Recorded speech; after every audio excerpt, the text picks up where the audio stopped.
Hello friends, आपल्या सर्वांची आवडती मालिका तुझ्या सोबतीने या मालिकेच्या आजच्या गुरुवार 29 जानेवारीच्या एपिसोडमध्ये एक खूप जबरदस्त ट्विस्ट आला आहे.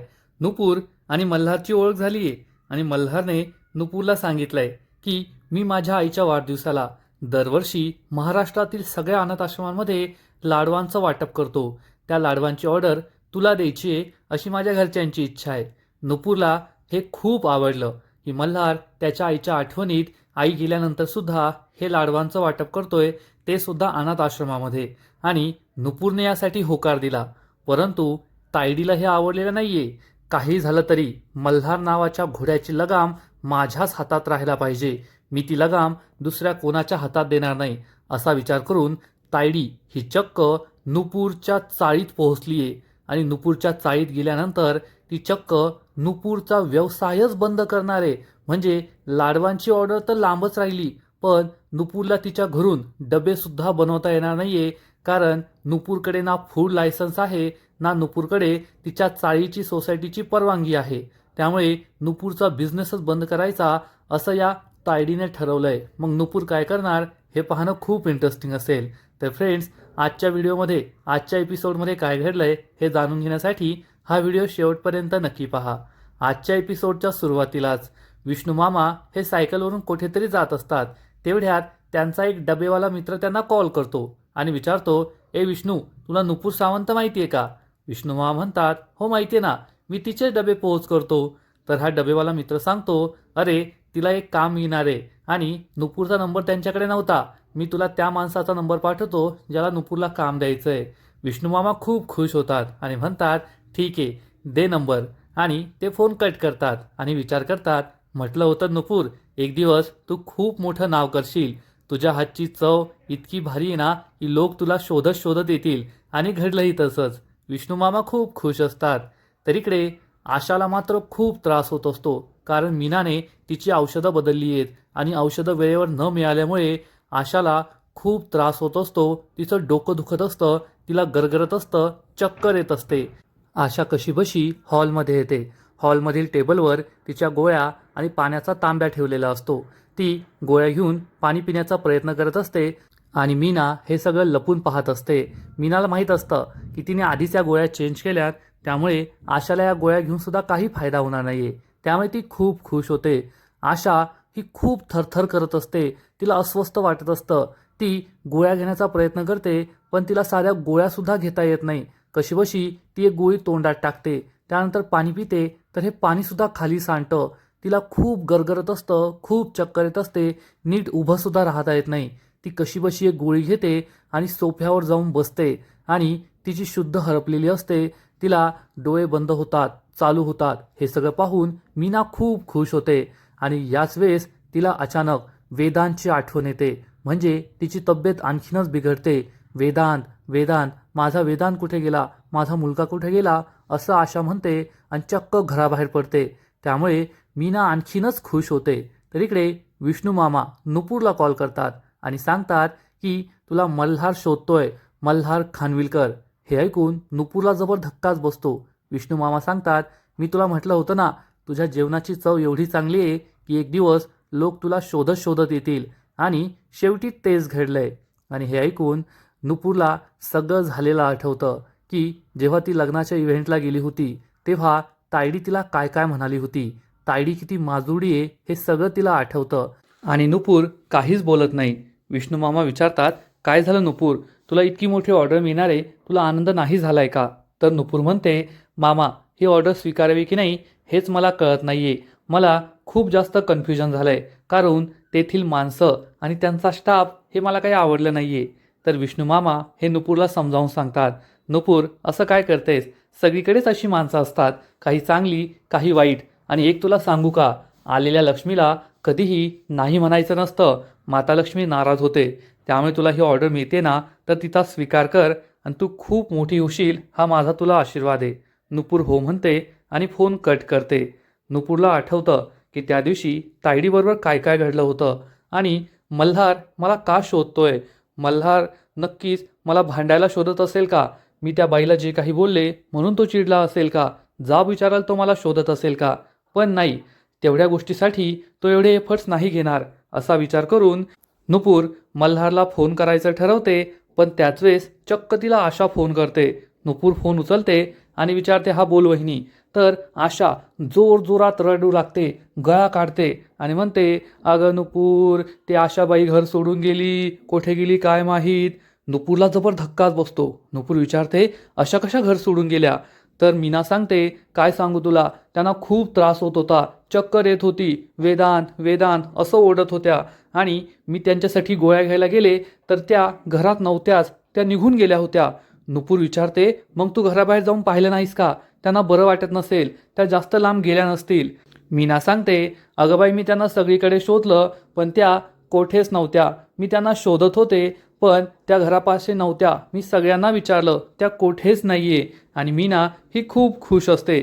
नुपूर म्हणते, ठीक आहे वहिनी, तू घरीच थांब, मी त्यांना शोधते. आणि इकडे मीना ही चक्क डान्स करू लागते. गेली एकदाची आशा, डोक्याचा ताण गेला, आता काही टेन्शन नाही असं म्हणून मीना ही नाचू लागते, खूप खुश असते. तर इकडे आशा ही रस्त्याने आपल्या वेदांतला शोधत असते आणि तिला कशाचंही भान नसतं. पाठीमागून गाड्या येत आहे, कोणी हॉर्न वाजवतंय हे सगळ्याचा विचार न करता ती रस्त्यावरच्या लोकांना विचारत असते, तुम्ही माझ्या वेदांतला पाहिले का? तुम्ही माझ्या वेदांतला पाहिले का? आणि रस्त्यावर जे मोटरसायकल चालवत असतात त्यांना फक्त एकच गोष्ट सांगितली आहे की जा आणि या बाईला कट मारा किंवा या बाईला धडका. आणि हे लोक तेच करत असतात. काही मोटरसायकलवाले आशाला कट मारतात आणि त्यानंतर एक मोटरसायकलवाला तिला धडक मारतो आणि आशा ही जमिनीवर पडते. पण आजूबाजूचे लोक कुणीही तिला उचलत नाही, आपला काही संबंध नाही असं म्हणून ते जात असतात.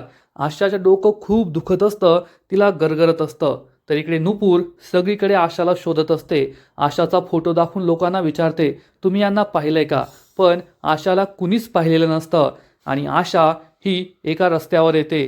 तिथे तर 4 व्हीलर जात असतात आणि या 4 व्हीलरवाल्यांना सुद्धा तेच सांगितलेलं असतं की या बाईला कट मारा आणि सगळे 4 व्हीलरवाले तिला कट मारत असतात. आशा ही रस्त्याच्या मधोमध चालत असते, ओ तुम्ही माझ्या मुलाला पाहिलंय का? वेदांतला पाहिलंय का? पण कुणीच त्याला पाहिलेलं नसतं. तर इकडे नुपूर जीवाच्या आकांताने आशाला शोधत असते, दादा ताई तुम्ही यांना पाहिलंय का? पण आशाला कुणीच पाहिलेलं नसतं. आणि इकडे आशा ही रस्त्याच्या मधोमध असते आणि त्याच वेळेस एक टेम्पो आशाच्या समोर येतो आणि या टेम्पोवाल्याला सांगितलेलं असतं या बाईला आता उडून टाक, तुझं हेच काम आहे आजच्या शूटिंगमध्ये. तो फक्त हॉर्न वाजवतो पण त्याच्याकडे ब्रेक नसतो, त्याच्या गाडीचे पण ब्रेक फेल झालेत वाटतं आणि तो आशाला उडवणार. त्याच वेळेस मल्हार तेथे शक्तिमानसारखा प्रकट होतो आणि आशाचा हात पकडून तिला या गाडीच्या समोरून ओढतो. तेव्हा मात्र हा जो टेम्पोवाला असतो तो हळूच गाडी घेतो आणि म्हणतो, काय यार, काय त्या रस्त्याच्या मध्ये चालल्यात, आणि तो निघून जातो. तर मल्हार हा आशाला कसंबसं रोडच्या बाजूला आणतो आणि विचारतो, आई तुम्ही हे काय करताय? रस्त्याच्या मधोमध ॲक्सिडेंट होईल ना तुमचा, अपघात होईल, काय झालंय? तर आशा खूप घाबरलेली असते. मल्हारला समजतं की या खूप घाबरलेल्या आहेत, त्यांची तब्येत ठीक नाहीये. आणि मल्हार आई म्हणाल्यामुळे आशाला वाटतं हा आपलाच मुलगा आहे आणि आशा त्याच्या चेहऱ्यावर प्रेमाने हात ठेवते आणि म्हणते, माझा मुलगा वेदांत आलास तू. आणि मल्हारला समजतं की या त्यांच्या मुलाला शोधताय. मल्हार म्हणतो, चला तुम्ही गाडीत चला, मी तुम्हाला तुमच्या घरी सोडतो. पण आशा म्हणते, नाही नाही, मी माझ्या मुलाला शोधतीये. तेव्हा आशाला समजतं की हा आपला मुलगा वेदांत नाहीये. मल्हार लगेच त्यांना विचारतो, तुमचा मुलगा तुमच्याबरोबर होता का? तो कुठे हरवलाय का? का तुम्ही हरवलाय? तुमच्याकडे त्याचा फोन नंबर आहे का? मला द्या, मी त्यांना फोन लावतो. पण आशाला काहीच माहीत नसतं, तिला काहीच कळत नसतं. तिची परिस्थिती खूप बिकट आहे, तिला काहीच आठवत नाही. मल्हारला हे समजतं की या खूप घाबरल्यात, यांची तब्येत खराब आहे आणि मल्हार त्यांना पाणी प्यायला देतो. आशा पाणी पिते. मल्हार विचारतो, तुम्हाला काही आठवतंय का? तुमच्या घरचा पत्ता माहिती आहे का? मी तुम्हाला तुमच्या घरी सोडून येतो. पण आशाला काही नीट सांगताच येत नाही, नीट बोलताच येत नाही. आणि त्याच वेळेस चक्क अन्वय आणि मीनाची मुलगी ईशा ही शाळेतून घरी जात असते. ती रिक्षात असते. ती आशाला पाहते, आजी आजी अशी रिक्षातून हाक मारते आणि रिक्षावाल्याला थांबवते. ईशा रिक्षातून खाली उतरते आणि आजीजवळ येते, आशाजवळ येते आणि विचारते, आजी तू येथे कुठे आलीस? तर मल्हार विचारतो, ही तुझी आजी आहे का? ईशा सांगते, हो ही माझी आजी आहे. तेव्हा आशाचं मात्र ईशाकडेही लक्ष नसतं, ती ईशाला सुद्धा ओळखत नाही. मल्हार म्हणतो, आई तुमची नात आली आहे. तर तो ईशाला विचारतो, ईशा तुला घरचा पत्ता माहिती आहे ना? ईशा म्हणते हो. तर मल्हार म्हणतो, ठीक आहे, मी तुम्हाला दोघींना घरी सोडतो. मल्हार आशा आणि ईशा या दोघांना गाडीत बसवतो आणि रिक्षावाल्याला सांगतो, दादा तुम्ही घरी जा, मी त्यांना घरी सोडतो. रिक्षावाला निघून जातो आणि मल्हार हा ईशाने सांगितलेल्या पत्त्यावर आशा आणि ईशाला शोधायला त्यांचा चाळीकडे यायला निघतो. थोड्या वेळानंतर दिवस मावळतो आणि मल्हार आशा आणि ईशा या दोघांना घेऊन त्यांच्या चाळीमध्ये पोहोचतो आणि ह्या दोघीही गाडीतून खाली उतरतात. ईशा मल्हारला सांगते, काका ते आमचं घर आहे, तेथे मी, माझे मम्मी पप्पा, माझी आत्तू आणि आजी आम्ही राहतो. मल्हार आशाला घेऊन घरामध्ये येतो. ईशा लाईट लावते आणि मल्हार आशाला खुर्चीवर बसवतो, सोफ्यावर बसवतो आणि विचारतो, आई आता तुम्हाला बरं वाटतंय ना? पण आशाला काहीच कळत नसतं. आशा काही बोलत नसते. तिला खूप टेन्शन आलेलं असतं. तिची तब्येत तर बरी असते, परंतु गोळ्या चुकल्यामुळे तिला काही आठवतच नाही. आपण कुठे आलोय, काय करतोय हेच तिला समजत नाही. ईशा ही विचारते, आजी तुला औषध देऊ का? ती औषधाची डबी घेऊन येते, पण औषध संपलेलं असतं आणि ती म्हणते, आता मी ना आत्तूला कॉल करते, आत्तूच तुझं औषध घेऊन येईल. तेवढ्यात मल्हारला रेवतीचा कॉल येतो आणि मल्हार फोनवर बोलायला बाहेर जातो. रेवती विचारते, भेटली का नुपूर? तर मल्हार सांगतो, नाही मावशी, ती नाही भेटलीये. इकडे नुपूर खूप टेन्शनमध्ये असते. ती सगळ्यांना विचारते, परंतु आशाला कुणीही पाहिलेलं नसतं आणि मग ती घरी फोन लावते, आशाच्या मोबाईलवर फोन लावते. आशाचा फोन वाजतो आणि ईशा फोन उचलते. त्यामुळे नुपूरला आश्चर्याचा धक्काच बसतो. नुपूर विचारते, ईशा तू कसं काय फोन उचललास? तर ईशा सांगते, मी आणि आजी घरी आहोत. हे ऐकून नुपूरला खूप आनंद होतो आणि ती देवाला थँक्यू म्हणते.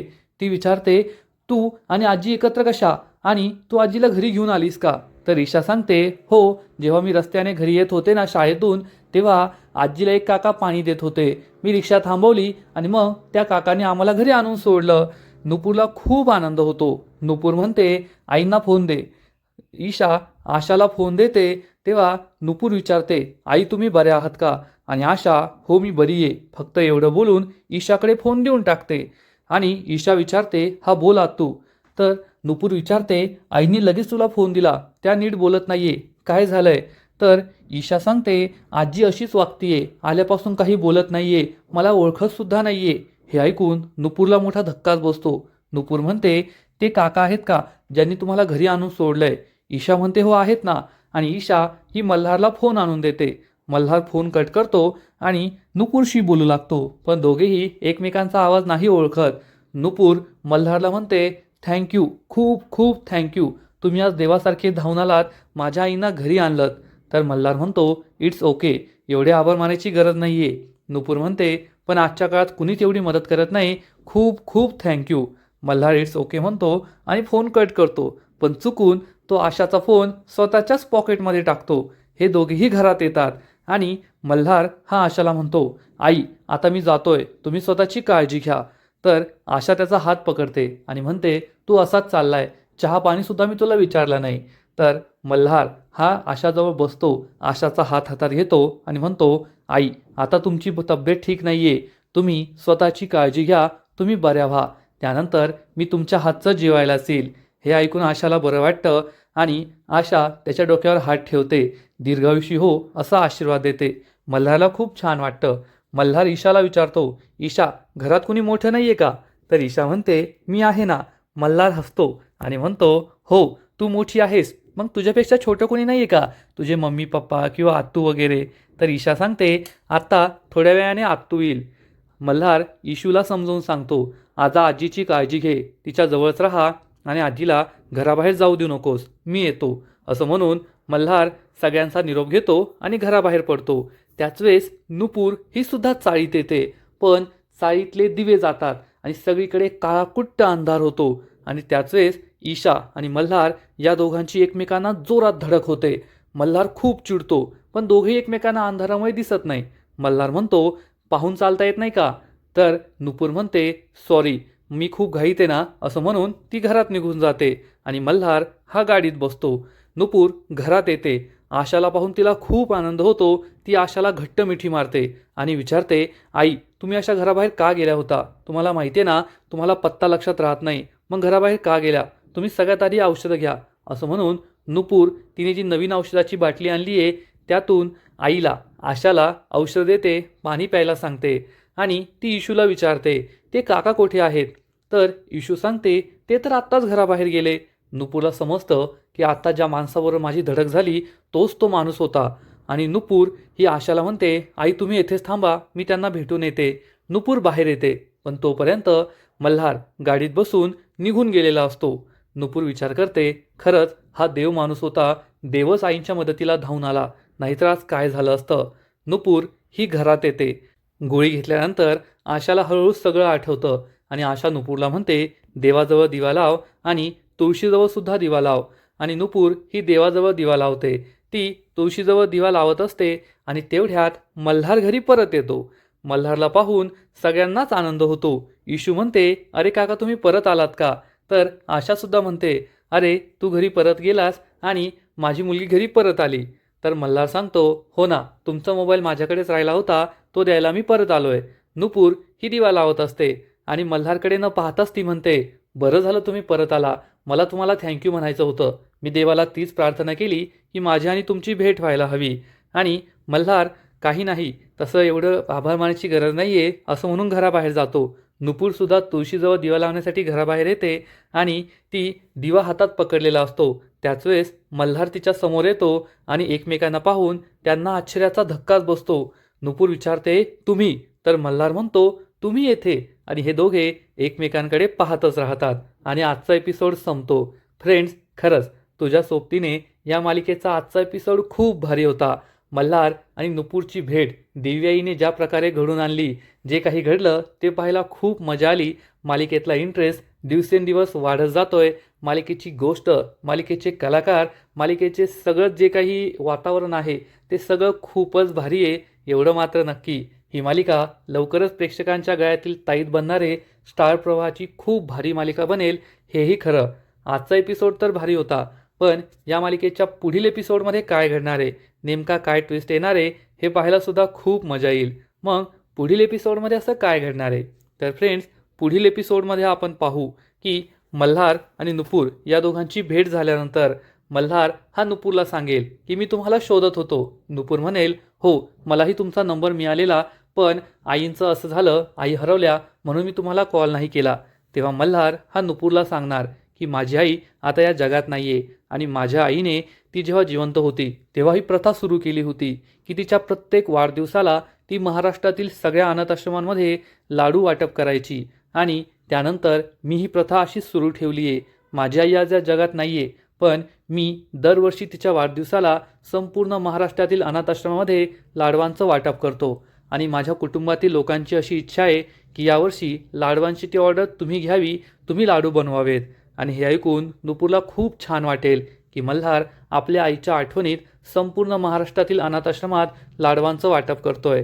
मल्हार तिला विचारेल, तुम्ही नाही सुद्धा म्हणू शकता, तुमच्या इच्छेविरुद्ध मला तुम्हाला ही ऑर्डर द्यायची नाहीये. पण नुपूर म्हणेल, मी तयार आहे, मी ही लाडू नक्कीच तुम्हाला बनवून देईल. त्यामुळे मल्हारला सुद्धा आनंद होणार. पण जेव्हा ही बातमी तायडीला संपेल, तायडी खूप चिडेल आणि म्हणेल की मल्हार नावाच्या घोड्याची लगाम फक्त माझ्याच हातात राहिला पाहिजे, मी ती लगाम दुसऱ्या कोणाच्या हातात देणार नाही. आता नुपूरच्या त्या चाळीमध्ये वादळ येणारे वादळ, असा विचार करून तायडी ही मल्हारकडून नुपूरच्या घरचा पत्ता घेणार आणि चक्क त्या नुपूरच्या चाळीमध्ये पोहोचणार आणि चाळीत आल्यानंतर ती चक्क नुपूर समोर येईल आणि तिचा हा स्वॅग पाहून नुपूरला मोठा धक्काच बसणार. ही बाई जिने त्या इव्हेंटमध्ये आपल्याशी असं वागली, आपला एवढा अपमान केला, ती येथे का आली आहे हाच प्रश्न नुपूरला पडणार. आणि नुपूर विचारेल, तुम्ही येथे का आले आहात? आणि मग सागरिका हे तायडीचं खरं नाव आहे, जे आपल्याला आज कळतंय. सागरिका म्हणजेच तायडी नुपूरला खूप मोठा धक्का देणारे, तिला खूप त्रास देणारे. मग तायडी नेमकं असं करणार तरी काय? तर फ्रेंड्स, पुढील एपिसोडमध्ये आपण पाहू की तायडी ही नुपूरला विचारणार, तू हे सगळं काम करतेस, घरामध्ये क्लाउड किचन चालवतेस किंवा मग डबे बनवून देतेस, डबा सर्व्हिस देतेस, तुझ्याकडे कोणतीही डिग्री नाही आहे, तुझ्याकडे कमीत कमी फूड लायसन्स आहे का? नुपूर सांगणार, माझ्याकडे फूड लायसन्स नाही आहे. मग तायडी विचारणार, तू या चाळीत घरातून बिझनेस करतेस, मग तुझ्याकडे हे बिझनेस करण्याची परमिशन आहे का? तू रेसिडेन्शियल प्रॉपर्टीचा उपयोग कमर्शियल कामासाठी नाही करू शकत. तुझ्याकडे चाळीच्या सेक्रेटरीची परमिशन आहे का? नुपूर सांगणार, तीही परमिशन माझ्याकडे नाहीये. त्यामुळे तायडी चांगलीच खुश होईल आणि मग नुपूरच्या चाळीतला जो सेक्रेटरी असेल त्याला थोडेफार पैसे किंवा धमकी देऊन ती चक्क या सेक्रेटरीला सांगणार की नुपूरचा बिझनेस बंद करा. आणि मग नुपूरला घरीसुद्धा डबे बनवता येणार नाही आणि तायडी तर तिला लाडवांची ऑर्डर मिळूच देणार नाही. वरतून तिचा हा बिझनेससुद्धा ती बंद करायला सांगणार. म्हणजे तिने नुपूरची सगळीकडून कोंडी केली आहे. मग नुपूर आता पुढे काय करणार? नुपूरकडे एकच पर्याय आहे, तिला मल्हारकडे जावं लागेल आणि ही ऑर्डर सोडून द्यावी लागेल. मग नुपूर ही ऑर्डर सोडणार का? मल्हारची रिॲक्शन काय असेल? कारण आता खूप कमी वेळ बाकी आहे आणि लाडू जर वेळेत नाही पोहोचले तर मल्हारसुद्धा खूप चिडेल, एवढं मात्र नक्की. मग आता पुढे काय घडेल हे पाहणं खूपच इंटरेस्टिंग असेल. तर फ्रेंड्स, तुम्हीसुद्धा एक्सायटेड आहात नाही सगळं पाहण्यासाठी? नक्कीच कमेंट करून सांगा. आणि तुझ्या सोबतीने या मालिकेचे असेच नवीन नवीन अपडेट्स सर्वात आधी जाणून घेण्यासाठी व्हिडिओला लाईक करा, शेअर करा, चॅनलला सबस्क्राईब करून बेल आयकॉनवर क्लिक करा. म्हणजे या मालिकेचे नवीन नवीन एपिसोड तुम्हाला सर्वात आधी पाहायला मिळतील. खूप खूप खूप धन्यवाद.